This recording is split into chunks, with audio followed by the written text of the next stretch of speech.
자, 128쪽 갑시다. 자, 이제 본격적으로 통계 단원이 시작이 되는데, 통계 단원의 시작은 확률 분포라는 것에 대해서 이야기를 할 거예요. 내가 아까도 잠깐 이야기했지만 분포라는 단어를 우리가 분명히 중학교 1학년 때도 도수분포라는 단어로 이야기를 했었어요. 맞아요? 자료들이 각각의 계급별로 어떻게 분포가 되어 있는가를 표로 정리를 해놓은 거에 대해서 이야기를 했었단 말이에요. 그러면 확률도 비슷한 느낌으로 이런 분포 상태에 대해서 정리를 해보고 싶은 거야. 통계 단원이기 때문에. 됐어요? 자, 그러려면 일단 첫 번째로 무엇에 대한 이야기를 해야 되느냐? 확률 변수라는 거를 정의를 내려줘야 돼요.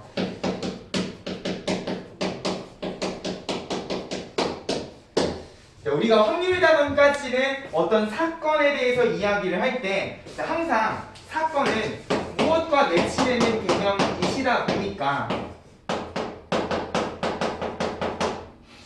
그치, 집합과 매치가 되는 개념이시라고 이야기를 했었고, 어떤 사건 A를 P라는 기호 안에 집어넣으면 자연스럽게 이 사건이 일어날 확률에 대해서 이야기를 해주실 수가 있단 말이야. 맞아요? 자, 우리가 여태까지 확률 단어에서 이야기했던 P라는 기호는요, 항상 이 기호 안에 들어가는 사건이 명확하게 정해진 상황이었어요. 맞아요. 예를 들어서 주머니에서 공을 꺼냈을 때 뭐가 나오는 사건, 뭐 이런 식으로 딱딱딱 정해진 사건들을 내가 하나의 사건, 집합으로 나타냈기 때문에 이렇게 되면은 뿅뿅하고 어떤 확률값을 구해주실 수가 있었다고요. 근데 이 확률 분포 단원에서는 이제 어떤 이야기를 할 거냐면 이 사건을 미지수로 만들 거예요. 변수화할 거라는 거지. 결국 이 X라는 거는 저기 지금 P라는 기호 안에 들어가 있는 A라는 사건하고 똑같은 느낌의 집합 같은 개념으로 생각을 해주시면 되는데 이제 얘가 변수가 된다는 거예요. 이런 느낌이에요. 예를 들어서 주머니 속에 흰 공 4개랑 검은 공 3개가 들어있는데 자, 여기에서 3개의 공을 뽑는다. 그러면 우리가 여태까지는 어떤 거에 대해서 이야기를 했었냐? 확률 단원에서는 그냥 이 3개의 공 중에서 흰 공 하나, 검은 공 2개가 나올 확률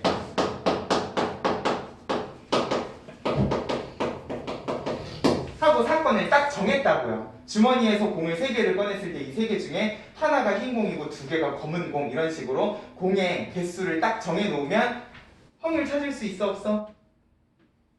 있다. 있으시죠? 맞아요. 전체 경우의 수는 7개의 공 중에서 3개를 꺼내는 거고 흰 공, 어딨어? 흰 공 4개 중에서 1개, 그리고 검은 공은 3개 중에서 2개를 뽑는 경우의 수 가지고 어렵지 않게 확률값도 딱 정해주실 수가 있단 말이야. 근데 이제는 무슨 일을 할 거냐면 3개의 공을 꺼내는 상황까지는 똑같은데 여기에서 이제 개수를 정하지 않고 흰 공이 나오는 개수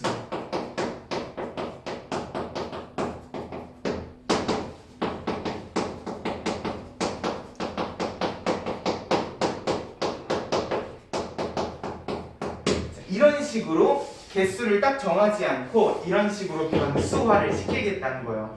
똑같이 흰 공이 나오는 사건하고 관련된 집합 사건인 건 맞는데 이 확률 변수라는 건 이제 상황을 생각을 해야 된다는 거죠. 자, 결국 여기에서 3개의 공을 꺼냈을 때 나올 수 있는 흰 공의 개수가 몇 개인가 딱 정해진 게 아니잖아. 흰 공은 하나가 나올 수도 있지만 3개가 다 나올 수도 있고 2개가 나올 수도 있고 검은 공만 뽑으면 아예 안 나오실 수도 있단 말이야. 그죠? 이런 식으로 딱 정해진 사건이 아니라 이제 값이 변하는 변수의 느낌으로 이 사건에 대해서 이야기를 할 거라는 거죠. 됐어요? 이렇게 되면 문제가 뭐냐? 우리가 확률 단원에서는 그냥 흰 공 하나, 검은 공 2개가 나오는 사건을 A라고 하면은 PA만 해도 이게 무슨 뜻인지 알고 바로 확률값을 찾아주실 수가 있어요. 근데 이런 식으로 확률 변수를 정해서 얘를 변수화를 하게 되면 이제 이 안에다가 그냥 단순히 x를 넣는다고 해서 이 확률이 얼마인지를 우리가 아실 수 있는 방법이 없다는 거지. 맞아요? 분명히 확률대랑 똑같은 느낌으로 적었는데도 불구하고 얘는 확률이 얼마인지 지금 바로 당장은 알 수가 없는 상황이 돼버린다는 거예요. 됐어요? 자, 그러다 보니까 이 확률 분포 단원에서부터는 확률을 표시를 할 때에도 내가 만약에 어떤 사건을 변수화해서 확률 변수 x로 놨으면 이제 p라는 기호를 쓸 때에도 이 x가 얼마 값을 가질 때의 확률인지를 명확하게 이야기를 해주셔야 된다라는 차이점이 있다는 거예요. 확률 단원은 그냥 사건만 집어넣으면 이 사건이 정해진 사건이었기 때문에 문제가 안 되지만 얘는 이제 그냥 px 하면 흰 공이 몇 개라는 소리지? 이런 의문점이 드셔야 된다는 거예요. 됐어요? 결국 위의 문제랑 똑같은 문제를 만들어주고 싶으면 흰 공이 몇 개면 되는 거야? 흰 공이 나오는 개수 x가 1이었으면 좋겠다 하고 이제 확률 변수가 얼마다 라는 표기까지 해주셔야지 그러면 흰 공 하나니까 나머지 두 개는 검은 공이겠구나 자연스럽게 요거랑 똑같은 확률 값을 가지겠구나 라는 이야기를 해주실 수가 있다는 거지. 됐어요? 그래서 우리가 확률 단원에서 쓰던 p라는 기호를 이제 사건을 변수화했을 때 어떤 일이 일어나는가를 잘 기억을 해주셔야 됩니다. 그래서 128쪽에 보면 확률 변수 해서 표본 공간의 각 원소에 하나의 실수를 대응시킨 너무 표현이 어려워요. 그냥 사건을 변수화했다라는 느낌으로 기억을 해주시면 되고 자, 밑에 기호로도 나와 있지만 그러면 이런 변수화한 x라는 사건을 가지고 확률을 나타내고 싶을 때에는 px 그냥 단독으로 p라는 기호 안에 대문자 x가 들어가시면 안 된다. 그러면 여기 지금 나와 있는 px는 x라는 표현에서 자, 대문자 x, 소문자 x를 써놔서 헷갈리는데 자, 이 x는 굳이 x라고 쓰실 필요가 없다. 결국 이 사건, 내가 이 문제에서 변수 x로 놓은 이 상황에서 얘가 얼마인지까지를 p라는 기호 안에 표기를 해야지만 이 확률이 얼마인지를 따져주실 수가 있겠구나라는 느낌으로 생각을 하시면 돼요. 됐어요? 그래서 대문자는 확률 단원에서도 계속 썼던 사건을 대표하는 기호라고 생각을 해주시면 되고 그 옆에 소문자 x는 굳이 x로 놓을 필요 없이 얘가 얼마다를 나타내는 그냥 실수, 상수값이라고 생각을 해주시면 됩니다. 됐어요? 적어도 p라는 기호를 확률 변수 x를 가지고 나타내려면 이 대문자 x가 얼마인지까지를 확실하게 이야기를 해줘야지 똑같이 우리가 확률 단원처럼 확률값 계산을 해주실 수가 있다라는 것만 기억을 해주시면 돼요. 됐어? 그러면 자, 내가 이런 식으로 사건을 딱 정해놓지 않고 변수화하게 되면 흰 공의 개수가 1인 확률에 대해서도 이야기를 할 수 있지만 자연스럽게 여기 있는 숫자를 바꿔가면서 내가 확률 값들을 다 구해주실 수도 있잖아요. 맞아요? 그러면 자, 지금 이 상황에서는 흰 공이 나오는 개수 x가 0일 수도 있고 1일 수도 있고 2일 수도 있고 3일 수도 있고 총 4가지 가능성을 가지고 있으니까 그러면 각각의 x값에 대한 확률들을 쭉 정리를 해서 예쁘게 표로 나타내 주실 수도 있단 말이에요. 맞아요? 이렇게 확률 변수를 정해놓고 가질 수 있는 모든 x에 대한 확률 값들을 예쁘게 정리를 해놓은 표나 그래프를 이제 우리가 뭐라고 이야기를 할 거냐? 확률 분포라고 이야기를 하실 거라는 거예요. 128쪽 저 밑에 보면은 바로 이번에 확률 분포에 대한 정의가 나와 있어요. 결국 우리가 어떤 사건을 변수, 미지수로 놓게 되면 가질 수 있는 값들이 여러 개가 되실 수가 있고 그러면 그 각각의 값에 대한 확률 값들도 딱딱딱딱딱 정해져 있다 보니까 걔네들을 대응시켜 놓고 표로 정리를 하거나 그래프로 정리를 해놓은 거를 129쪽에 보면은 제일 위쪽에 표로 정리한 것도 있고 그래프로 정리한 것도 있고 됐어요? 표나 그래프로 예쁘게 정리를 해놓으면 이제 무엇에 대해서도 이야기를 하실 수가 있느냐? 그러면 내가 정한 확률 변수 x에 대해서 누가 가장 큰 확률 값을 가지고 누가 가장 작은 확률 값을 가지는구나 이런 분포 상태를 한눈에 파악을 해주실 수가 있다는 거예요. 됐어요? 그래서 이제부터는 사건을 딱 정하지 않고 변수화를 할 거다. 그리고 128쪽에 이산 확률 변수의 이산에다가 동그라미를 좀 치고요. 뒤에 나오는 연속 확률 변수랑 구분짓기 위해서 기억을 좀 해주셨으면 좋겠는데 이산이라는 단어는 쉽게 얘기하면은 불연속이라는 뜻으로 생각을 해주시면 돼요. 근데 그거보다 조금 더 정확한 수학적 표현은 거기 지금 첫 번째 줄에 있는 제일 끝에 셀 수 있을 때 밑줄 긋고 별표를 치시면 확률 변수가 있는데 이 확률 변수가 딱딱딱딱딱 뭐 0, 1, 2, 3처럼 뚝뚝뚝 끊어져 있는 불연속인 경우뿐만 아니라 이 x가 무수히 많은 경우가 아닌 개수가 정해져 있어가지고 각각의 x값에 대한 확률들을 딱딱 구해주실 수가 있는 상황이면 이런 확률 변수랑 확률 분포를 이산 확률 변수, 이산 확률 분포라고 이야기를 하실 거야. 됐어요?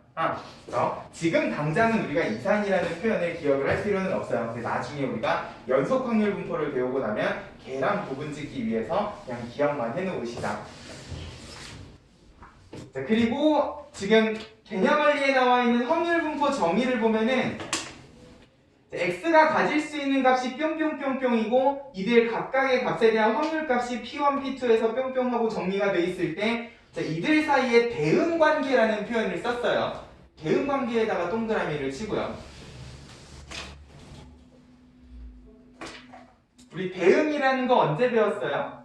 함수. 그치? 대응이라는 거는 함수보다도 더 넓은 개념이시잖아요. 맞아요. x가 있고 y가 있고 두 집합이 있으면 얘네들 사이에 연결되는 모든 관계를 대응이라고 하는데 그 중에서도 함수는 어떤 관계를 함수라고 하신다? x 공역 하나 y 하나. 그치? x가 들어가면 y가 두 개, 세 개가 튀어나오는 게 아니라 하나만 뿅 하고 튀어나오는 관계를 함수라고 이야기를 하신단 말이에요. 근데 지금 여기 128쪽에는 대응관계라는 표현을 썼는데 사실 이 대응관계는요. 어때? x가 정해지면 확률값이 두 개, 세 개가 막 튀어나옵니까? 아니죠. x가 정해지면 그 x값에 대한 확률도 딱딱딱 정해져 있는 하나의 값을 가지다 보니까 그러면 이 대응관계는 무엇이라고 이야기를 할 수도 있겠다. 함수. 그래, 함수라고도 이야기를 해주실 수가 있겠다. 됐어요? 자연스럽게 함수에 대한 이야기까지 해주실 수가 있다는 거예요. 그래서 129쪽 보면은 확률 질량 함수라는 표현을 썼어.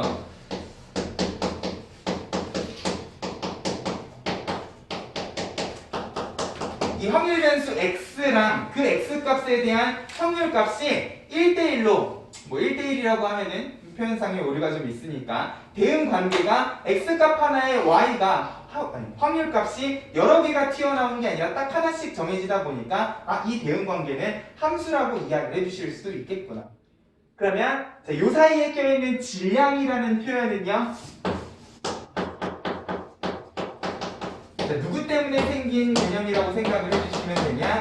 이 이산이라는 표현 때문에 생기는 표현이다 라는 것만 생각을 해주시면 될 것 같아요. 지금 당장은 이 이산이랑 질량이라는 단어가 중요하지 않지만 나중에 이 이산이 연속으로 바뀌게 되면 확률 함수를 부르는 이름도 달라질 것이다 정도로만 기억을 해주면 되고 이산 확률 변수에 대한 확률 함수를 질량이라는 표현을 써서 확률 질량 함수라고 이야기하는구나 정도로만 기억을 해주시면 됩니다. 그래서 129쪽에 확률 질량 함수에서 px는 x가 pi라는 식이 주어져 있어요. 결국 x값이 정해지면 이 x값에 대한 확률값도 자연스럽게 우리가 계산을 해주실 수가 있다 보니까 됐어요? 이 관계는 대응 관계 중에서도 함수라고 이야기를 해주실 수가 있겠다. 그래서 확률 질량 함수는 우리가 이런 표현을 써서도 나타내지만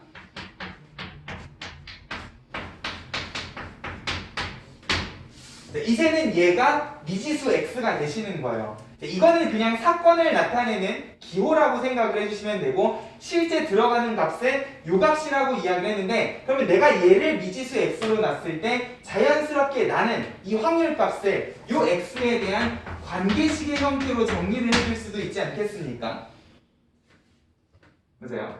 예를 들어서 흰 공이 나오는 개수로 확률 변수 x라고 하면은 이 상황에 x값을 0, 1, 2, 3하고 딱딱딱 정해줄 수도 있지만 이 사건 x가 미지수 x값을 가지게 되면 결국 흰 공이 나오는 개수가 x개일 확률이라는 거는 어떻게 생각을 해주시면 되냐? 우리가 아까 계산했던 것처럼 전체 7개 중에서 3개를 꺼내는 모든 경우 중에서 흰 공이 x개니까 4개 중에서 흰 공 x개. 그러면 나머지 공의 개수는 검은 공 3개 중에서 꺼내셔야 되는데 이거 잘 생각해야 돼요. 전체 내가 꺼내야 되는 공의 개수는 3개고 그 중에 흰 공을 X개 꺼냈으면 나머지는 몇 개가 되시는 거야? 3 빼기 X. 그치? 3 빼기 X. 이렇게 정리를 해주시면 이제 나는 여기에다가 X 값을 집어넣어서 바로 확률들을 계산을 해주실 수도 있다는 거죠. 됐죠? 이런 X에 대한 관계식을 우리가 뭐라고 이야기를 하냐? 확률 질량 함수라고 이야기를 한다. 됐습니까? 그래서 우리가 확률 변수라는 사건을 변수화하게 되면 자연스럽게 이 확률 분포와 동시에 확률 함수에 대해서 이야기를 해주실 수가 있다라는 거를 기억을 해주시면 좋을 것 같아요. 그럼 그 밑에 확률 질량 함수의 성질 별표 좀 칩시다. 바로 2번. 사실 녹색 박스에 있는 내용은 그렇게 막 중요한 내용은 아닌데 이 안에서 우리가 중요한 개념들 몇 가지를 더 정리를 좀 해주시면 좋을 것 같아. 일단 동그라미 1번. 확률은 당연히 0하고 1 사이 값을 가져야지. 이건 우리 처음 확률 배웠을 때에도 이야기했던 거예요. 맞아요? 확률은 안 일어나면 안 일어났지 마이너스가 될 수 없고 일어나도 전체 경우의 수를 넘어가시는 일이 없기 때문에 항상 0하고 1 사이 값을 가진다는 거는 내가 이 x를 변수화해도 달라지지 않는 사실일 거예요. 됐어요? 근데 동그라미 2번에다가 별표 좀 쳐놓고 다시 한번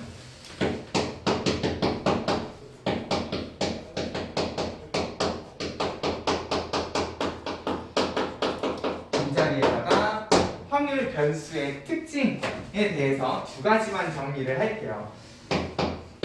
자, 이 확률 변수 x라는 거는 자, 우리 예시에서도 있지만 내가 잡은 확률 변수 x는 흰 공이 나오는 개수야. 맞아요? 그래서 x는 0, 1, 2, 3 4개의 값을 가진다 그랬는데 중요한 건 흰 공이 0개 나오는 사건하고요. 흰 공이 1개 나오는 사건은 동시에 일어날 수 있어 없어? 없어요. 절대 없죠. 맞아요? 흰 공이 1개 나오는 사건, 2개 나오는 사건 지금 내가 정한 확률 변수 x의 각각의 x 값들은요. 확률을 구했을 때 절대로 동시에 일어날 수 없는 그런 사건들이 돼요. 왜냐면 개수가 딱딱딱 정해져 있다 보니까 하나 개수가 정해지면 아까 전에 확률값도 하나로 정해진다고 그랬잖아. 맞아요? 자, 결국 내가 정한 확률 변수는 동시에 일어날 수 없는 무슨 사건이 없는? 곱사건이 없는 교집합이 없는 무슨 사건이겠다. 아니고 배반. 그치, 배반 사건이겠다. 그리고 내가 확률 변수 x를 정의를 내리고 나면 흰 공이 나오는 개수를 일단 전체적으로 한번 쭉 정리를 하신단 말이야. 3개를 꺼내고 흰 공이 나올 수 있는 거는 검은 공이 다 나올 수도 있기 때문에 0개부터 시작해서 1개가 나올 수도 있고 2개가 나올 수도 있고 3개가 나올 수도 있겠구나. 그러면 이 안에는 지금 내가 고려할 수 있는 모든 사건들이 다 들어가 계시는 거죠. 설령 내가 흰 공의 개수를 확률 변수로 잡아도요. 흰 공의 개수가 정해지면 자연스럽게 무슨 공의 개수도 정해지기 때문에 흰 공이 0개면 그치 검은 공은 3개가 나와야 되는 거잖아요. 맞아요? 흰 공이 1개면 검은 공은 2개, 2개면 1개, 3개면 0개. 흰 공의 개수가 정해지면 자연스럽게 나올 수 있는 모든 검은 공의 개수도 지금 이 안에 다 들어가 계시단 말이에요. 맞아요? 그렇기 때문에 내가 잡은 확률 변수는 일단 배반 사건이기 때문에 무엇을 고려를 할 필요가 없냐? 교집합을 고려를 하실 필요가 없다. 자, 배반 사건이라는 건 어떤 의미예요? 확률 2개가 또는으로 연결이 됐을 때, 합집합으로 연결이 됐을 때 그냥 각각의 확률을 더하기만 해도 된다는 소리가 돼요. 맞아요? 원래 합집합의 확률은 뭐야? A랑 B를 구하고 교집합을 항상 빼야 되잖아요. 근데 배반 사건은 그럴 필요 없이 그냥 각각의 확률들을 더하기, 1대1로 더하기 하는 게 가능하시다. 이게 일단 첫 번째로 생각을 해야 되는 거고 내가 정한 확률 변수 x 안에는 모든 표본 공간을 전부 다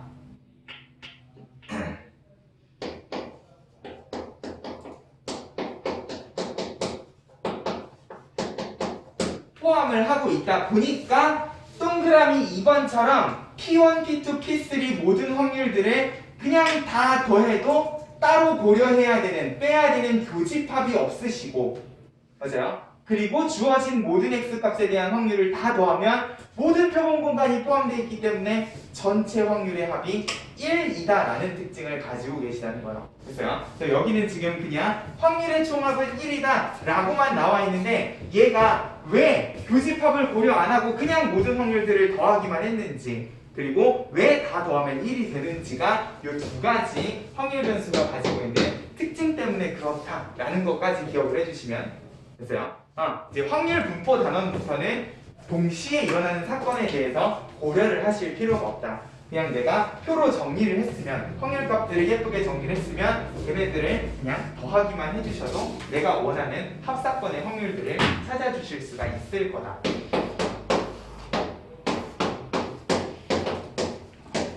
그럼 이제 우리가 어떤 사건에 대해서 확률 변수 x가 정의가 되면 가질 수 있는 모든 x값에 대한 확률들을 이런 식으로 표로 정리를 할 겁니다. 흰 공이 하나도 안 나온다는 건 얘가 빵이니까 여기는 3이 되시겠죠? 그럼 40빵도 1이고 3C3도 1이기 때문에 얘는 얼마야? 35분의 1이라는 확률을 가지고 있을 거고요. 넷 중에 하나, 셋 중에 두 개, 4, 3, 12, 20이기 때문에 35분의 12, 4C는 6이고 마찬가지로 3이기 때문에 6, 3, 18.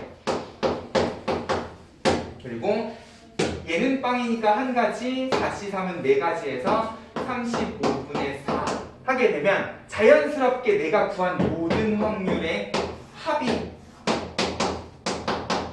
얼마가 되죠? 35분의 35가 되신단 말이야. 됐어요? 의심할 필요 없이 1이겠구나 라는 것까지 기억을 해주시고, 실제로 우리가 표의 형태로 확률 분포를 정리할 때 여기까지만 정리하시지 말고 항상 확률값을 다 더해서 1이 되는지 안 되는지 검산의 의미로 제일 마지막 줄에 전체 확률의 총합도 정리를 해주셔야 돼요. 됐죠? 이런 식으로 우리가 x를 정해서 확률 질량 함수를 구하고 걔네들을 가지고 각각의 x값에 대한 확률값들을 전체적으로 표로 정리를 하고 나면 이 상황은 어떤 확률이 제일 높으시다? 흰 공이 2개 나올 확률이 제일 높으시다 라는 이런 분포 상태까지 생각을 해주실 수가 있다는 거예요. 됐어요? 절반 이상이시잖아요.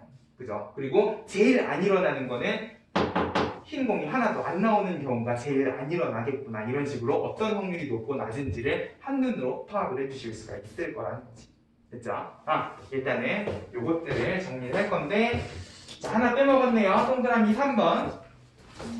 지금 동그라미 3번을 보면은 P라는 기호 안에 X가 그냥 X는 얼마다 하는 등호로 정리가 되어 있지 않고 부등식으로 정리가 되어 있어요. 맞아요? x가 xi부터 xj까지 사이에 있을 결국 확률에 대한 이야기를 하고 있는데, 자, 그러면 자연스럽게 우리는 여기 있는 x값들이 배반 사건이라는 점을 생각을 하면서 i번부터 j번까지 여기 들어있는 x값에 대한 확률을 그냥 다 더해 주시기만 해도 되는구나. 됐어요? 결국 이 상황에서 내가 x는 1부터 2 사이일 확률이다 라고 하면은 1하고 2 사이에는 1, 2밖에 없으시기 때문에 얘가 의미하는 거는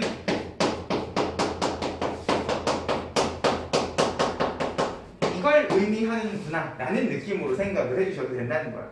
됐어요? 자, 근데 여기에 플러스 동그라미 3번 밑이든 옆이든 요것도 좀 정리해 주시면 좋을 것 같아요. 자, 확률 기호 P 안에는 확률 변수 x가 얼마인지를 나타낼 수 있는 어떤 표현도 가능하다라는 것까지 기억을 해주시면, 이렇게 돼 있어도 결국 x는 1일 때랑 2일 때 두 개의 확률을 더하라는 거구나 라고 해석을 해주시면 되지만, 내가 예를 들어 그냥 1부터 2 사이가 아니라 이런 식으로 정리를 하실 수도 있다는 거예요.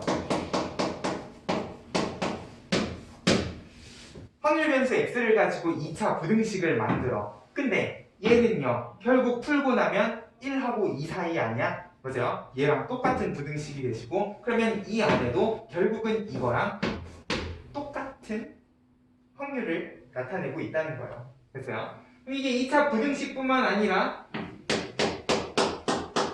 미친 척하고 3차 방정식을 이런 식으로 집어넣어도 결국 허수를 제외하면 x는 1밖에 안 되시니까 이것도 결국 x는 1일 확률을 나타내는 확률이구나 라는 느낌으로 자, 결국 이 안에 들어있는 이 x가 얼마인지만 확실하게 내가 알 수 있으면 어떤 표현이든 p라는 기호안은 나타내셔도 상관이 없다는 거예요. 됐어요? 요거까지 기억을 해주시면서 필수 예제 문제를 한번 풀어볼게요. 필수 예제 1번에다가 하나만 적어 놓읍시다. 확률 변수의 이정계수라고요. 자, 필수 예제 1번. 자, 얘 같은 경우에는 확률 질량 함수의 미지수 k가 들어가 있고요. 저 밑에 확인 체크 164번 표 안에 미지수 a 165번 마찬가지로 확률 질량 함수의 미지수 k. 자, 이런 식으로 미정계수가 들어가 있는 경우에는 자, 항상 제일 먼저 뭐부터 생각을 해주셔야 되냐? 전체 확률 합을 생각을 해주셔야 돼요.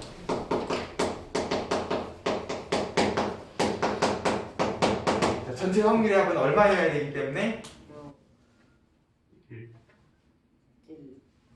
1이어야 되기 때문에 자, 미지수가 들어가 있더라도 이 미지수는 어렵지 않게 찾아줄 수 있는 값이 되실 거다. x의 범위가 1, 2, 3, 4, 5라고 주어져 있어요. 그러면 이 미지수 k는 일단 각각의 x 값에 대한 확률의 합을 구한다는 느낌으로 분모는 전부 다 k니까 x에다가 1, 2, 3, 4, 5를 집어넣었을 때 얼마가 되신다고? 1. 무조건 1이 되셔야 되기 때문에 k는 5겠구나 하고 찾아주시면 된다고. 됐어요? 확률 분포에 미지수가 들어가 있을 때에는 항상 전체 확률의 합이 1이라는 사실을 첫 번째로 생각을 해주셔라. 됐죠? 그러면 이 지수는 어렵지 않게 찾아주실 수가 있을 거예요. 자, 다음 케이스로 넘어가 봅시다. 필수에서 2번도 마찬가지겠네. 자, 일단 이번에는 확률 분포표로 주어져 있는데 자, 0, 1, 2, 3이라는 x값에 대해서 확률이 a 하는 미지수 값을 가지고 있어요. 자, 그 옆에 합도 주어져 있지만 자, 이게 안 주어져 있더라도 항상 모든 확률의 합은 얼마셔야 되니까? 1이어야 되니까 자, 내가 구하고자 하는 x가 2a보다 크거나 같은 확률을 구하기 전에 일단 전체 확률의 합부터 정리하자고요. 8a는 1이어야 되니까 결국 a는 8분의 1이구나. 그러면 이 확률은 결국 a 자리에 8분의 1을 집어넣으면 x가 4분의 1보다 크거나 같을 확률이구나. 4분의 1이 없는데요? 상관없어. 됐어요? 4분의 1보다 크거나 같더라도 결국 x값은 0, 1, 2, 3 4개밖에 없기 때문에 뭐다? 4분의 1보다 크거나 같은 1, 2, 3일 때의 확률을 다 더하라는 소리구나 라는 느낌으로만 해석을 해주시면 된다는 거예요. 됐어요? 근데 나라면 여기서도요 이거 3개를 다 더하느니 전체 1에서 이거 하나를 빼겠어요. 됐어요? 항상 이 사건의 관점에서 생각을 하는 거는 확률 분포에서도 똑같다. 됐죠? 잘 기억을 해주세요. 자, 필수예제 3번 짠! 자, 시간 단축을 위해 내가 일부러 예제를 필수예제 3번으로 정리를 해드렸어요. 흰 공 4개, 검은 공 3개에서 3개의 공을 동시에 꺼낸다. 확률 질량 함수 아까 여기에서 정리해봤었죠? 그죠? 다시 한번 정리해드릴게. 자, 들어가는 숫자를 내가 미지수 x로 놓게 되면 결국 x에 대한 관계식을 만들어 주실 수가 있다. 전체 꺼내는 공의 개수가 3개니까 흰 공 x개를 꺼내면 검은 공은 3개 빼기 x라고 자 이렇게만 정리해 주셔도 돼요. 여기서 뭘 더 하려고 하지 말고 이렇게만 정리를 해도 의미상 틀리지 않기 때문에 됐죠? 이렇게 정리를 해놓고 나면 확률 분포 표 그래프는 생략 밑에 그려져 있으시니까 됐어요? 자, 근데 이 확률 분포 그래프를 내가 나타내고 싶다고 해도요 결국 x값들이 딱딱딱 0, 1, 2, 3 하고 4개의 값밖에 없다 보니까 우리가 맨날 그리던 선으로 연결된 그래프 형태가 아니라 뭐가 돼야 돼? 점점점이 돼야 돼요. 그죠? 그러다 보니까 너무 볼품 없어서 지금 여기에는 계속 히스토그램, 막대 그래프의 형태로 정리를 해놨어요. 됐어? 네, 우리가 이상 확률 분포 단원에서는 그래프보다는 표를 조금 더 많이 쓰실 거기 때문에 표로 정리하는 연습을 꼭 좀 해주셨으면 좋겠다. 흰 공이 2개 이상 나올 확률을 구하시오. 표를 만들었으니 2개 이상이면 어렵지 않지. 이렇게 2개만 더해주시면 되는 거니까. 됐어요? 35분의 22 해주시면 되는데, 우리 확률 단원에서도요, 어떤 사건 상황을 P라는 기호로 정리하는 연습은 항상 해주시자고 이야기를 했었잖아. 결국 바로 3번의 상황은 P라는 기호로 나타내면 X가 2보다 크거나 같을 확률을 나타낸다. 이런 표현하는 것까지 연습을 하시면서, 됐어요? 확률 변수 X랑 확률 분포가 무엇인가를 잘 기억을 해주시면 좋겠다. 됐죠? 자, 135쪽 이산 확률 변수의 기대값과 표준 편차라는 표현을 썼어요.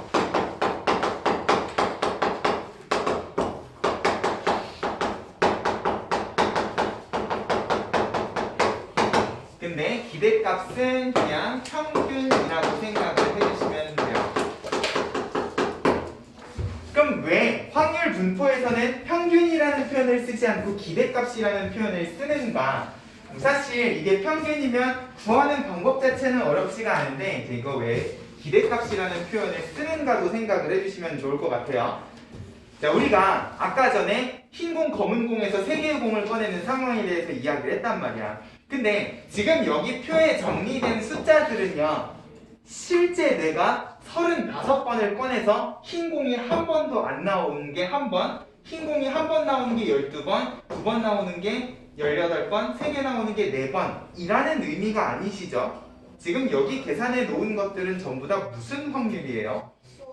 그치, 수학적 확률이에요. 내가 수학적 확률, 통계적 확률에서도 이야기를 했지만 수학적 확률은 내가 직접 해보는 게 아니라 머리로 생각을 하시는 거란 말이야. 맞아요? 그러면 자, 그렇게 해서 나온 이 값들을 가지고 내가 만약에 평균을 낸다. 그럼 결국 0은 한 번에, 1은 12번에, 2가 18번에, 3이 4번 나왔다는 거는 결국 평균을 내고 싶으면 어떻게 하시면 돼?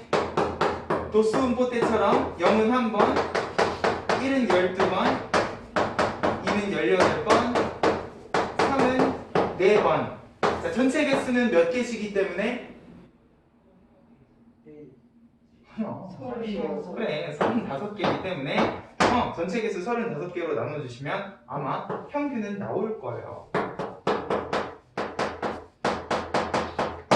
맞아요?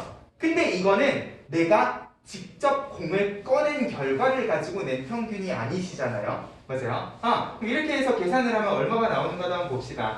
12에 36에 12니까 60, 35분의 60이면 얼마입니까? 7분의 12에서 그냥 1.00 정도의 값이 나와요. 맞아요? 그러면 이 평균 값이라는 건 뭐야? 내가 이직거리를 했을 때 대략 나올 수 있는 흰 공의 개수라고 생각을 해주셔도 되는 거죠. 그죠? 평균적으로 한 개보다 살짝 높은 값이 나오신다는 거니까. 한 개보다 살짝보다는 2에 조금 더 가까운 숫자이시기 때문에. 그죠? 2개 나올 확률이 아까 제일 높았었잖아. 근데 이거는 다시 뭐다? 내가 직접 꺼내는 게 아니다 보니까 결국 뭐냐? 내가 만약에 이직거리를 직접 한다면 흰 공 4개랑 검은 공 3개가 들어있는 주머니에서 3개의 공을 꺼낸다면 내가 기대할 수 있는 흰 공의 개수라고 생각을 하실 수도 있다는 거예요. 됐어요? 실제로 해보지 않은 평균은 내가 실제로 했을 때 기대할 수 있는 값이라는 의미로도 쓰실 수가 있다는 거지. 됐어요? 그러다 보니까 확률 분포에서는 특히나 수학적 확률을 이용해서 구한 확률 분포에서 구한 평균이라는 거는 평균이라고도 이야기를 하지만 기대값이라는 표현으로 쓰십니다. 됐어요? 그리고 이 기대값의 영어 첫 글자를 따서 앞으로 확률 분포의 평균은 대문자 E라는 기호를 쓰실 거고 요 안에다가 확률 변수 X를 집어 넣어 주시면 결국 무엇을 하라는 소리냐? 요 표에서 평균을 구하라 라는 의미로 생각을 하셔도 된다는 거죠. 됐어요? 확률 분포의 평균은 실제로 해보지 않은 결과물을 가지고 낸 평균이시다 보니까 내가 실제로 했을 때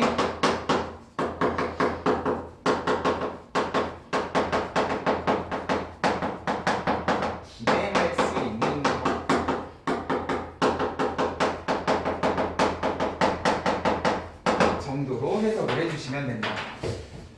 이제 앞으로는 그냥 평균이라는 표현을 쓸 거예요. 자, 근데 이 평균은요, 확률 분포에서는 계산 과정도 다시 한번 들여다보면 좋을 것 같아. 자, 결국 원래 우리가 평균을 구하던 대로 각각의 확률 변수 값이 총 몇 번 등장하는가의 관점에서 평균을 내주실 수도 있는데, 내가 이 식을요 이렇게 한번 정리를 해볼게요.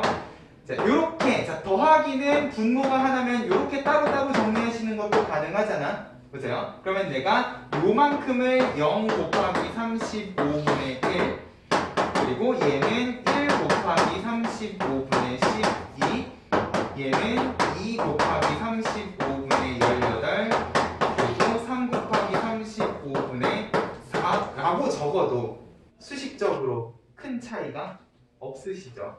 맞아요? 자, 근데 이렇게 적어놓은 35분의 1, 12, 18, 4는요 결국 뭐야? 각각의 확률 변수값들이 가지는 확률값 아닙니까? 맞아요? 결국 이게 도수분포표가 아니라 확률분포표가 되면 이 확률분포의 확률 안에는 자연스럽게 무엇까지 전체 경우의 수까지 분모에 항상 포함을 하고 있다 보니까 자연스럽게 내가 구하는 평균은요 이제 각각의 x값들이 몇 개고 전체 개수가 얼마인가를 나누시는 게 아니라 그냥 변수랑 확률을 곱하기만 해도 자연스럽게 이 확률 안에는 얘가 가지고 있는 개수의 전체 개수까지 분모에 다 포함을 하고 있는 개념이 되신다는 거예요. 됐어요? 그러면 확률 분포에서 평균이라는 거는 결국 변수랑 확률만 곱해서 다 더해주신다라는 느낌으로 생각을 해도 상관이 없다는 거지.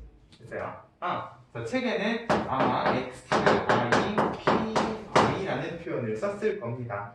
i는 뭐냐? 내가 확률 변수 x를 정의내면 가질 수 있는 그냥 모든 x 그리고 그 x에 대한 매치되는 확률값이라고 생각을 해주시면 돼요. 됐어요? 이 i는 뭐 요거 같은 경우에는 4개가 되시겠지. 각각 x에 대한 확률들을 그냥 곱해서 다 더해주신다는 느낌으로 생각을 하면 자연스럽게 무엇을 구할 수 있느냐? 평균이라는 걸 구해주실 수가 있다는 거예요. 됐어요? 이제 일일이 다 세가지고 전체 개수를 다시 나누는 귀찮은 짓을 안 해줘도 된다는 거지. 됐죠? 그러고 거기에다가 다시 한번 강조해서 적을게요.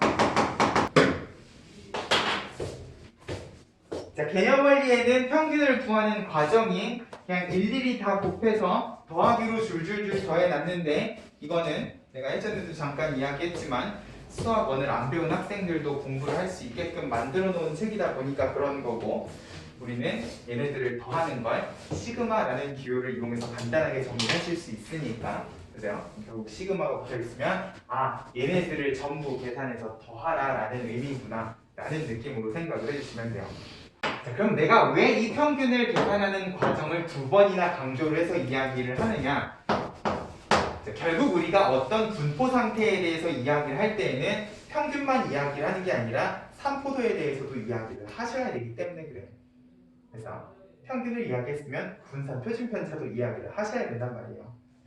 그래서 밑에 보면은 분산과 표준 편차에 대한 이야기가 나오는데 일단 분산이라는 것도 결국 우리가 기대값 평균에 썼던 E라는 기호처럼 V라는 기호를 써서 그 안에다가 내가 분산을 구하고 싶은 확률 변수 X를 집어넣으면 분산의 정의가 뭐였어?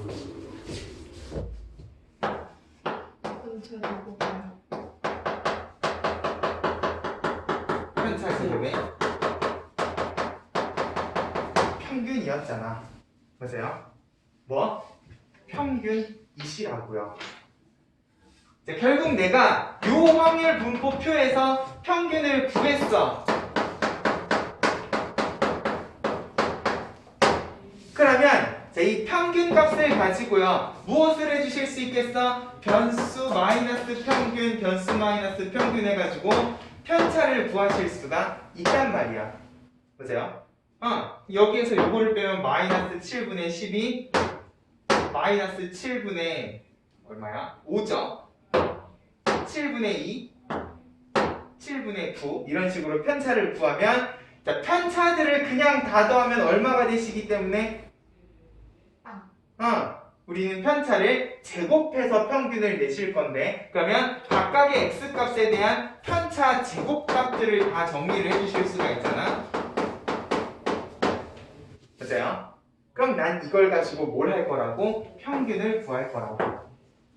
자, 다시 어떤 확률 변수의 평균을 구하고 싶으면 그 변수에다가 무엇만 곱해주시면? 확률만 곱해주시면. 무슨 소리야? 결국 0의 편차 제곱 뿅뿅은요 똑같이 얘 개수만큼 한계가 있으실 거고요 1의 편차 제곱값도 마찬가지로 12개가 있으실 거 아니야. 그러면 자 이거를 1개, 이걸 12개, 이걸 18개, 4개 해가지고 다 더한 다음에 전체 개수 35로 나누는 과정은 결국 아까 우리가 0, 1, 2, 3 가지고 했던 과정하고 똑같지 않니? 맞아요? 이제 이렇게 일일이 귀찮은 짓을 안 하셔도 평균은 이제 내가 원하는 변수에다가 확률만 곱해서 싹 다 더해주시기만 하면 되니까 이 분산도 결과적으로는 계산하는 과정이 평균을 구하는 과정이다 보니까 편차 제곱의 평균을 구하고 싶으면 이제 이 편차 제곱에다가 무엇을 곱하자? 확률을 곱해서 다 더해주시고 됐어요? 항상이에요. 평균은 내가 구하고자 하는 변수에다가 확률을 곱해서 더해주시면 된다. 자, 편차라는 거는 변수 마이너스 평균이었어요. 자, 우리 1라는 기호를 쓰기 전에 중학교 때는 평균을 m이라는 기호를 많이 써서 이야기를 했었거든요. 자, 변수에서 평균을 뺀 게 편차고 그거를 제곱했으면 여기에다가 이제 똑같이 무엇을 곱해주시면 확률 p를 곱해서 싹 다 더해주시면 자연스럽게 뭐가 나올 거다? 분산값이 나올 거다라는 거예요. 됐어요? 자, 근데 이 분산은요, 특히나 확률 분포에서 분산은 이렇게 계산을 하셔도 답은 나오지만 자, 우리는 시그마를 배운 사람들이잖아. 보세요. 자, 이 시그마 자, 곱하기는 따로따로 계산하실 수가 있다 없다? 없다. 그러기 때문에 곱하기가 제곱이 돼 있으면 무엇부터 해주셔라? 푼다. 전개해서 더하기 빼기로 만들어 주시면 더하기 빼기는 따로따로 계산이 가능하시지 않습니까? 우리 시그마를 배운 사람들이니까 시그마의 성질을 이용해서 얘를 조금만 더 정리를 좀 해볼게요. 일단 제곱에 곱하기까지 다 고려를 하시면 완전 제곱식 x제곱에 p 한번 곱해주시고 마이너스 2배의 mx에다가도 마찬가지로 p를 한번 m제곱에다가도 p를 곱해서 자 더하기로 정리를 하고 나면 이제 요거 따로 요거 따로 요거 따로 시그마 3개로 분리를 해주실 수가 있어. 맞아요? 자 근데 이걸 분리하는 과정에서도요 시그마는 실수배는 시그마 밖으로 뺄 수 있다 그랬잖아. 자 결국 i라는 거는요 여기 있는 x값들과 확률값들을 구분짓기 위해서 붙여놓은 거고 이나 평균 자 평균은 한번 계산하면 변하지 않는 거잖아. 결국 뭐야? 실수배기 때문에 시그마 밖을 이렇게 나올 수 있겠구나.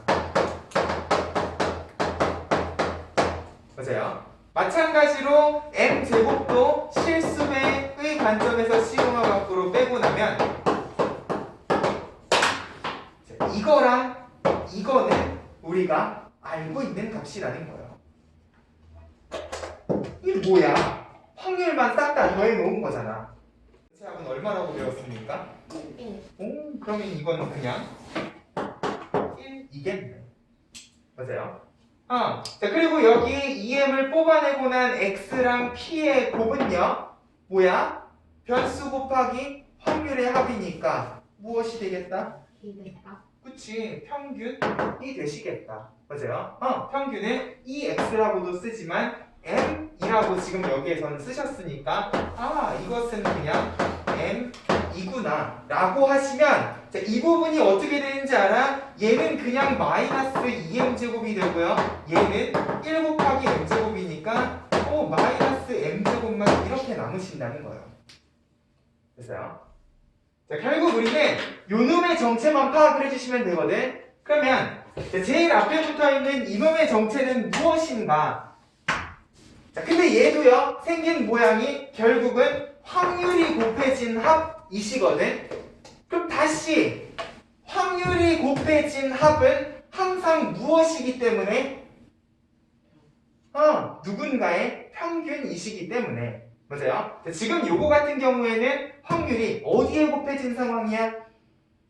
그냥 x가 아니라 x제곱에 곱해진 상황이에요.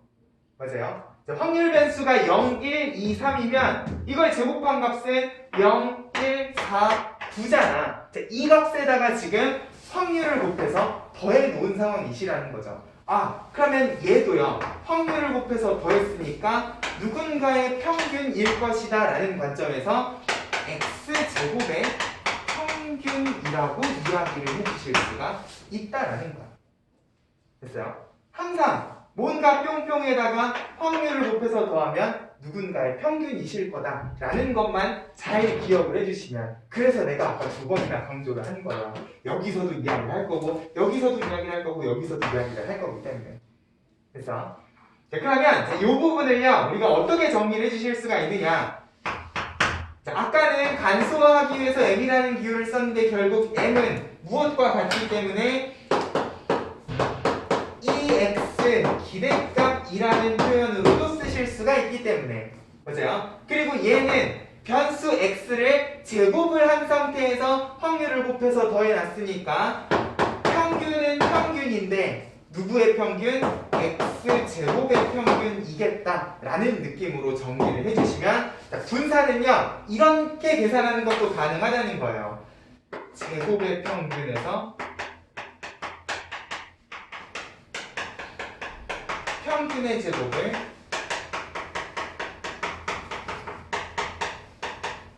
뺐다라는 느낌으로도 계산이 가능한 값이다라는 거지.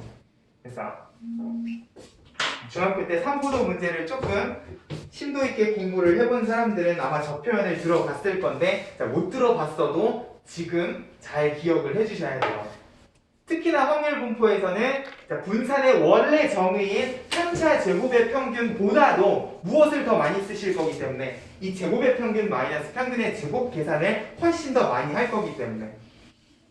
생각을 해봐라. 자, 다시 표로 돌아와서요. 평균이 7분의 12야. 아까 전에 편차 계산해 봤잖아. 마이너스 7분의 12입니다. 이 편차는 그냥 계산을 하시는 게 아니라 제곱해서 계산할 거야. 그럼 얼마가 돼? 49분의 144가 되신단 말이에요. 맞아요? 거기다가 다시 35분의 1을 곱한다고 생각을 해봐. 화장은 할 수는 있겠지. 맞아요? 자, 근데 이런 계산하고요. 마이너스 7분의 5에 제곱하면 49분의 35에 뭔가 이상해요. 분수가 과도하게 많이 들어가는 것 같은 느낌이란 말이야.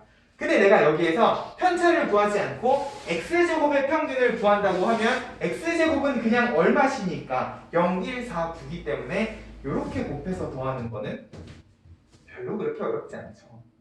맞아요? 그러면 나는 이렇게 x제곱에다가 확률을 곱해서 싹 다 더한 값에다가 요거 제곱만 한번 딱 빼주시면 열심히 편차 제곱해가지고 확률이랑 곱해서 더한 값이랑 똑같은 값이 나오신다는 거야. 됐어요?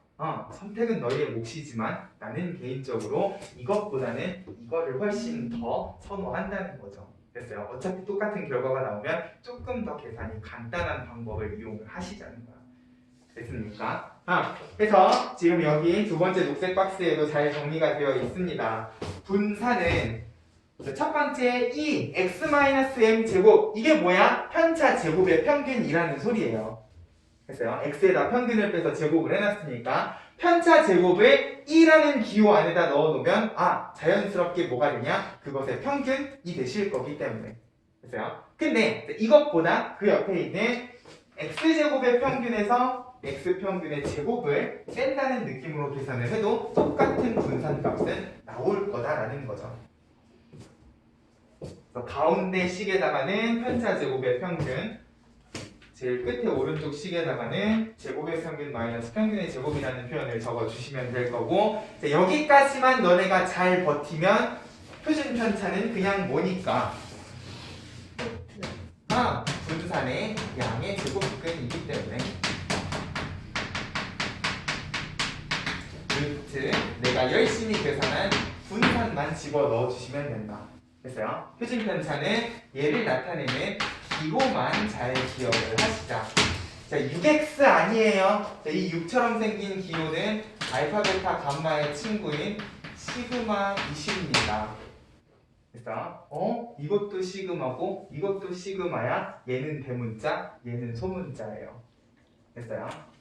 그리고 시그마는 나는 지금 6처럼 적어놨지만 조금 더 겸손하게 이렇게 고개를 숙이고 있는 6처럼 이렇게 적어주시면 됐어요? 고개 숙이는 6 느낌으로 표준편차라는 기호를 나타내실 거다. 이 시그마라는 기호도 통계전환부터는 자주자주 볼 거기 때문에 잘 기억을 해놓으시자. 됐죠? 일단 평균 분산 표준편차 계산하는 연습부터 좀 해볼게요. 139쪽으로 가봐. 필수 예제 4번. 자, 표가 주어져 있습니다. 평균 분산 표준편차 다 구하랍니다. 자, 근데 일단 지금 이 확률분포표에 미지수 A가 들어가 있네. 내가 아까 필수 예제 1번에서 이야기했어요. 확률분포에 미지수 들어가 있으면 뭐부터 하시자? 전체 확률의 합 1. 그치? 전체 확률의 합이 1이라는 성질을 이용해서 미지수 A 값부터 찾아주시자. 지금 얘네들 일단 표로 정리를 좀 합시다. 계산을 해야 되니까 마이너스 1, 0, 1, 2, 4에 대해서 자, 여기는 지금 5분의 1, 10분의 3 이렇게 되어 있는데 자, 평균 계산을 위해서 분모를 통일을 좀 시킬게요. 그러면 얘네들을 다 더할 때도 편하시잖아. 5, 6, 7, 8이니까 결국 1일 때의 확률은 얼마가 되시겠다? 2. 그치? 10분의 2가 되시면 전체 확률의 답이 1인 것까지 그죠? 다 만족을 시키실 거야. 그러면 평균은 어떻게 하시면 되냐?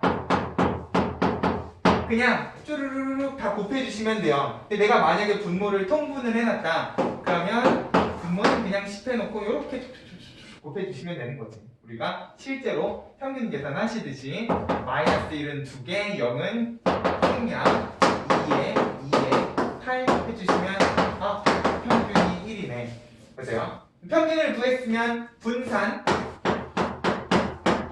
자, 요거 같은 경우에는 평균이 1이라서 편차 계산이 아까 걔보다는 조금 나아요. 자, 그렇다 하더라도 분수가 나올 걸 대비해서 편차보다는 어디로 가시자? x 제곱의 평균으로 가시자. 분산은 한 방에 나오는 게 아니시기 때문에 표가 있으면 항상 그 위에다가 x 제곱을 정리를 하세요. x를 전부 다 제곱한 값들을 이렇게 메모를 해놓고 자, 분산 전에 일단 x 제곱의 평균부터 구해보는 거야. 자, 분모는 10이니까 요렇게 곱해서 2 뿅뿅 0은 생략이고 마찬가지로 2에 4에 32 하시면 얼마니? 4에 보세요. 분자 40이니까 이게 가끔 제곱의 평균 마이너스 평균의 제곱 계산을 하시다 보면요 정신줄 놓고 여기까지만 계산해 놓고 답 4 해가지고 틀리는 사람들이 되게 많거든요. 제곱의 평균 구했으면 마지막까지 마무리를 좀 해주셔. 제곱의 평균 4의 평균의 제곱 1이니까 분산은 3이겠구나. 그러면 표준 편차는 루트 3이겠구나. 됐어요? 요 계산 과정 잘 좀 기억을 해주시라고. 됐습니까? 일단 첫 번째 미지수가 들어가 있으면 전체 확률의 합이 1이라는 성질을 이용하시는 거고요. 분모가 다르면 이왕이면 분모 통분을 시켜놓고 평균, 제곱의 평균 그렇게 해서 분산 표준 편차까지 계산을 해주시면 돼요. 됐죠? 어려운 계산 아니시니까 계산 연습 한 번만 꼼꼼하게 해주시면 되고 자, 다음 페이지. 자, 이제 표가 주어지지 않고 아까처럼 상황이 주어져 있는 경우 그럼 이 경우는 뭐부터 하셔야 된다는 소리야? 표를 만드는 것부터 시작을 하셔야 된다는 소리야. 흰 공 2개랑 검은 공 4개 중에 2개의 공을 동시에 꺼낸다. 자, 마찬가지로 흰 공의 개수를 확률 변수 x라고 하면 자, 이번에는 x가 가질 수 있는 값이 얼마가 있으시겠다? 자, 이번에 공을 2개 꺼내요. 흰 공은 몇 개가 나오실 수 있는 거야? 0, 1, 2. 그치? 한 개 아니면 한 개, 두 개가 나오실 수 있는 거야. 됐어요? x값부터 조사를 하고 각각의 x에 대한 확률을 구하실 거야. 이번엔 6개 중에서 2개를 꺼내는 거니까 6시 2 하면 얼마니?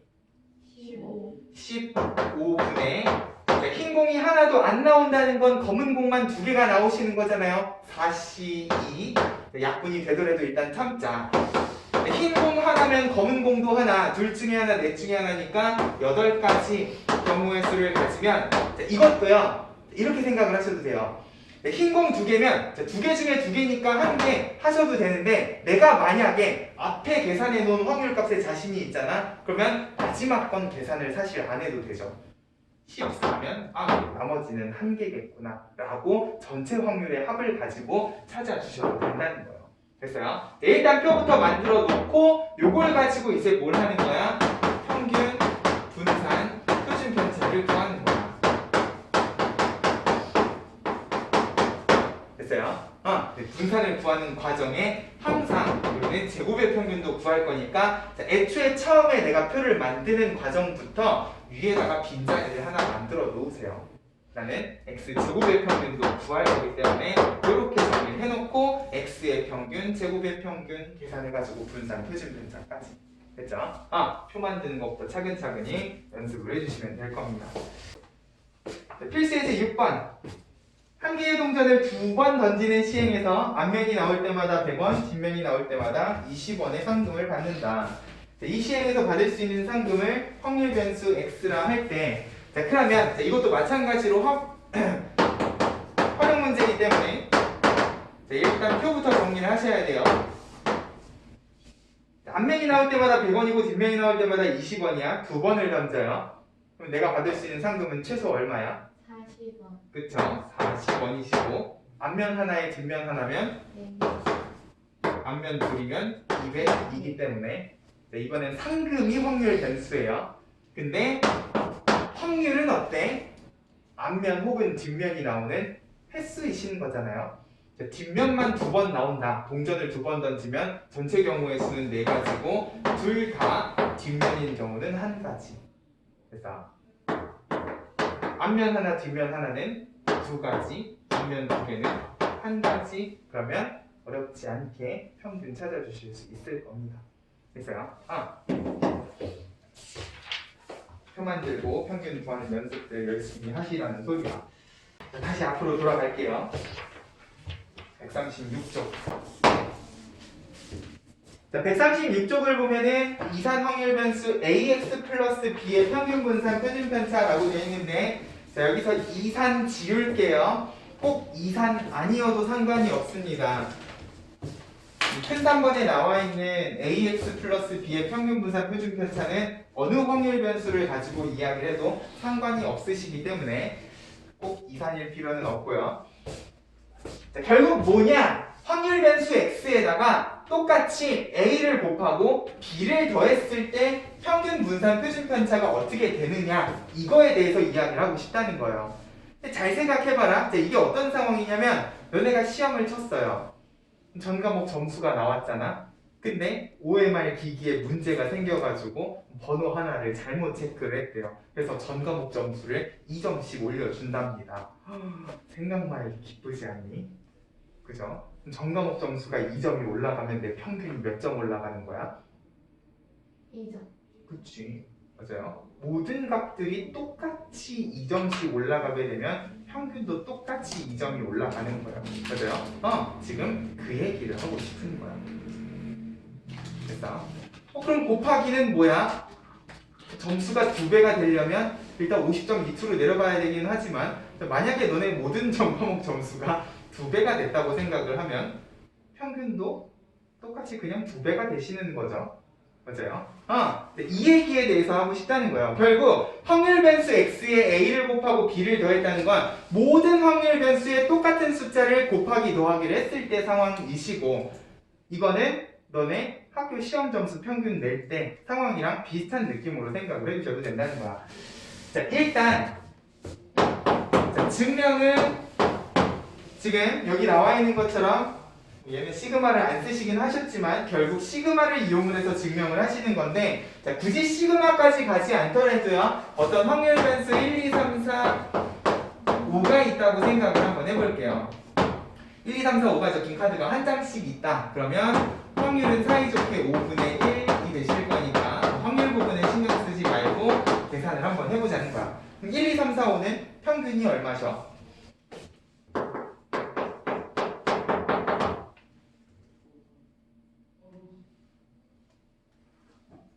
야, 1, 2, 3, 4, 5 평균이 얼마냐?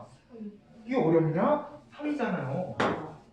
최대한 심플한 예를 들어가지고 이야기를 하자는 거야. 1, 2, 3, 4, 5는 평균이 3이고 평균 3을 기준으로 편차가 마이너스 2, 마이너스 1, 0, 1, 2, 2이니까 제곱하면 4, 1, 0, 1, 4에서 다 더하면 얼마야? 10이야. 이거를 5개로 나누면 분산은 2라는 소리이시네. 보세요. 표준 편차까지 정리를 해주실 수가 있어요. 요거 같은 경우에는 제곱의 평균을 안 썼어요. 왜냐하면 편차를 보여드리고 싶어서. 자, 그러면 이런 확률 변수에다가 내가 1, 2, 3, 4, 5에 똑같이 3을 더한 x 플러스 3이라는 변수를 생각을 해볼게요. 그러면 3을 더했으니까 4, 5, 6, 7, 8이 되실 건데, 원래 1, 2, 3, 4, 5가 가지고 있던 확률은 사실 변함이 없으시거든. 숫자만 변한 거지 카드의 개수가 변한 게 아니란 말이에요. 보세요. 카드가 한 장씩 있었으면 똑같이 확률은 5분의 1. 결국 변수만 바뀌고 확률은 변하지 않는 상황을 생각을 하시면 4, 5, 6, 7, 8 평균 얼마입니까? 6. 그쵸? 가운데 값이잖아요. 5개 다 더해서 5로 나눠주시면. 근데 이 6이라는 평균이 결과적으로는 무엇이라고 생각을 해도 되는 상황이다. x에다가 3을 더했으니까 전체적으로 3이 커졌으면 평균도 똑같이 그냥 플러스 3을 했겠구나 라고 생각을 하셔도 상관이 없다는 거예요. 됐어요? 변수가 바뀌었다고 얘네들을 다시 평균 계산을 하시는 게 아니라, 내가 만약에 원래 변수 x의 평균 분산 표준 편차를 알고 있으면 얘는 다시 계산을 하는 대상이 아니시라는 거지. 원래 x의 평균 분산 표준 편차를 가지고 어렵지 않게 찾아주실 수 있다는 소리야. 표현이 잘못됐죠? x 플러스 3의 우리는 평균을 찾고 있으니까. 됐어요? 네, 그러면 분산도 계산을 해볼 건데, 6을 기준으로 4, 5, 6, 7, 8의 편차가 어떻게 되는가? 마이너스 2, 마이너스 1, 0, 1, 2요. 어때요? 같아요. 똑같죠? 다르지 않은 값이란 말이야. 왜? 자, 모든 점수가 3점이 올랐고요. 평균도 똑같이 3점이 올랐어요. 그러면 평균을 기준으로 떨어진 거리가 똑같이 3만큼 커졌으면 전혀 변함이 없으실 거라는 거야. 뭐야? 그러면 얘는 더더욱 계산을 할 필요 없이 그냥 어떻게 해주시면 돼? 이 값 그대로 가지고 오시면 된다는 거예요. 무슨 소리야? 분산은 변수의 더하기 빼기한 값에는 전혀 영향을 받지 않는다는 소리예요. 됐어요? 변수의 더하기 빼기를 하면 평균도 똑같은 값만큼 옮겨질 거기 때문에 더하기 빼기는 분산에 전혀 영향을 끼치지 않는다는 소리예요. 됐습니까? 그러면 표준 편차도 마찬가지로 루트 2로 변함이 없으실 거다. 됐죠? 자, 그러면 이번엔 더하기가 아니라 곱하기를 하고 싶다. 내가 이 x에다가 전부 다 3을 곱해서 그럼 얼마야? 3, 6, 9, 12, 15 라는 확률 변수 가지고 다시 평균 분산 표준 편차를 낸다는 거는, 자, 마찬가지로 확률은 변한다 안 변한다? 안 되는. 카드에 적힌 숫자만 3배를 전부 다 해주신 거기 때문에 확률은 변함이 없으시다. 그러면 3, 6, 9, 12, 15의 평균은 얼마시고? 그치? 지금 5개는 항상 가운데 값이 평균이 되실 거니까 이것은 다시 누구 기준으로? 요거 기준으로 내가 곱한 3만큼을 똑같이 곱해 주시기만 해도 나온다는 거예요. 됐어요?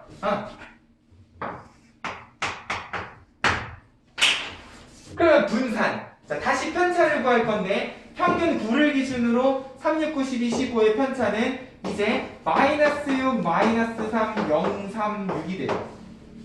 맞아? 원래 편차하고 다른 값을 가지셔.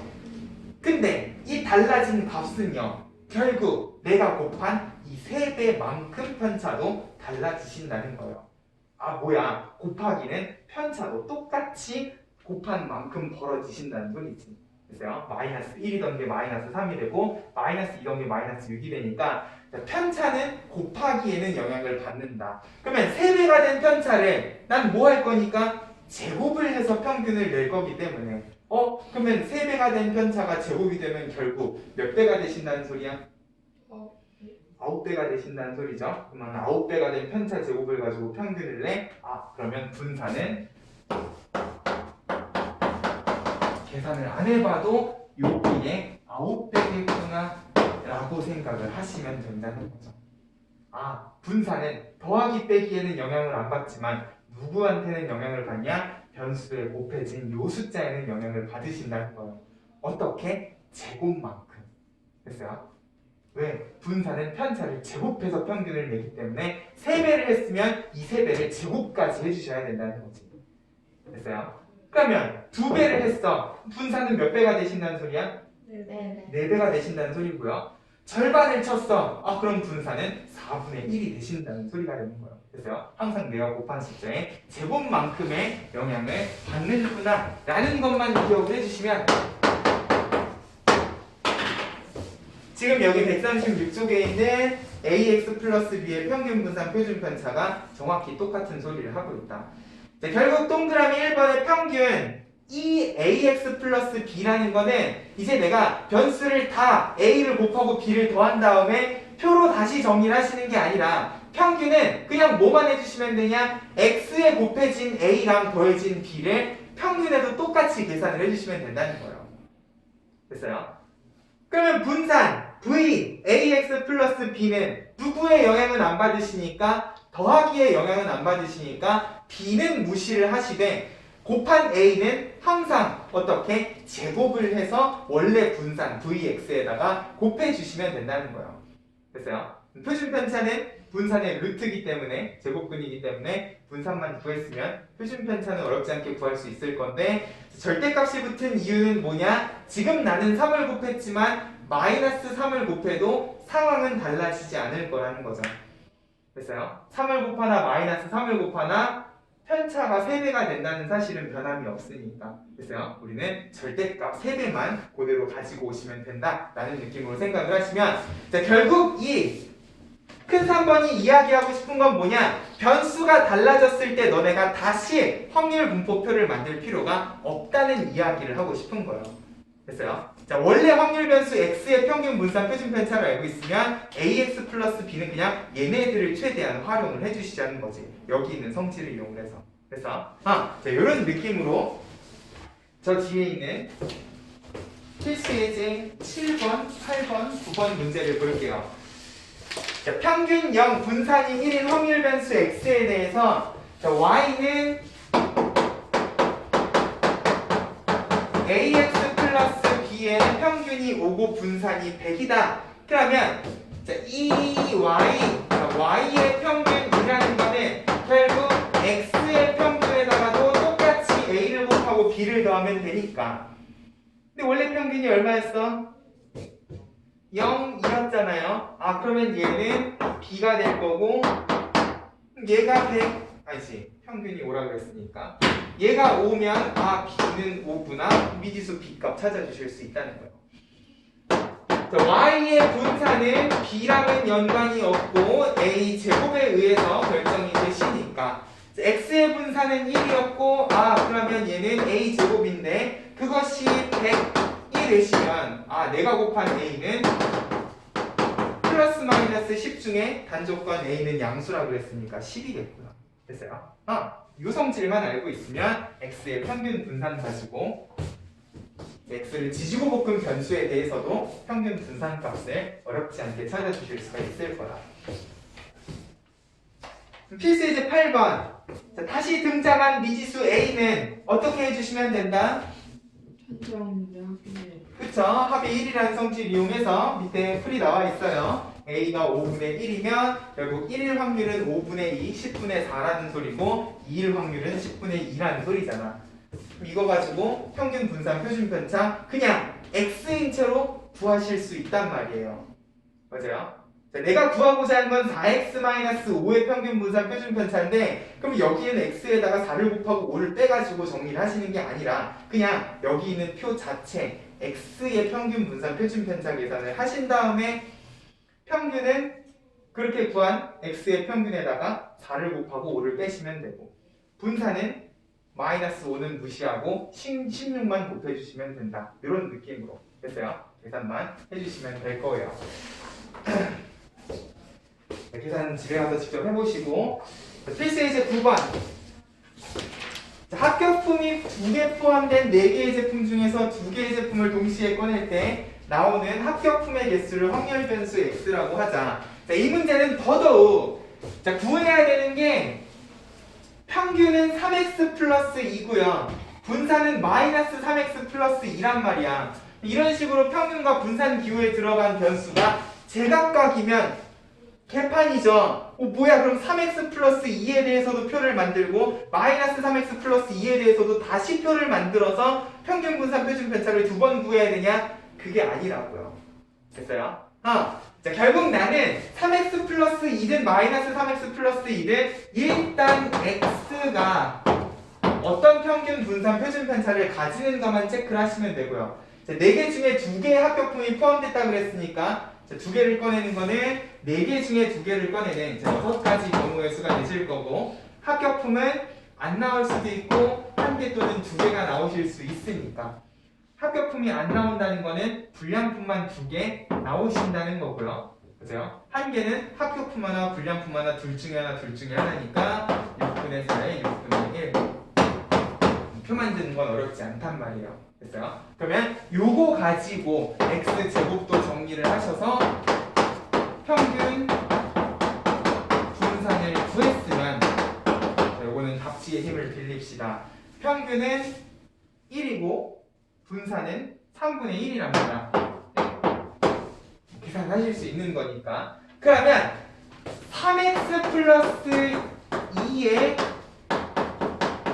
평균은 요걸 가지고 그대로 3 곱하고 1을 더해서 구해주시면 되고요.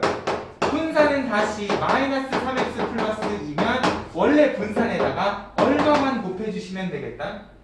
9. 그치. 곱한 요 마이너스 3의 제곱만 곱해주시면 될 거라는 거예요. 이거 하나만 구해놔도 이제 변수에 무슨 짓을 했을 때 평균 분산 어렵지 않게 구해주실 수가 있다는 거지. 그죠? 요런 관점에서 ax 플러스 b의 평균 분산 표준 편차를 기억을 해주시면 돼요. 됐죠? 자, 오늘 한 얘기가 많아요. 일단 집에 가서 확률 변수와 확률 분포에 대한 기본 개념부터 차근차근히 음미를 하셔야 돼. 자, 개념 원리에는 별 내용이 안 나와 있지만 자, 이 안에서 내가 되게 많은 이야기를 했어요. 사건이 변수가 되면 확률을 표현을 할 때에도 확률 단원이랑 다른 느낌이 되실 거다. 됐어요? 그리고 내가 사건을 변수화하게 되면 가질 수 있는 모든 x에 대한 이제 확률 분포에 대한 이야기를 하실 수가 있을 거다. 그죠? 이렇게 확률 분포를 이야기하면 전체 확률이 어떻게 분포가 돼 있는지도 파악을 해주실 수도 있지만 결국 우리가 확률 분포를 이야기하는 궁극적인 목적은 이것 때문이라는 거예요. 됐어요? 평균을 구하고 분산 표준 편차를 구해보기 위해서 우리가 사건을 변수화하고 걔네들을 가지고 확률 분포를 정리를 하는 거다. 그래서 요 관점에서 계산 연습만 꼼꼼하게 좀 해가지고 오시면 되겠습니다. 됐죠?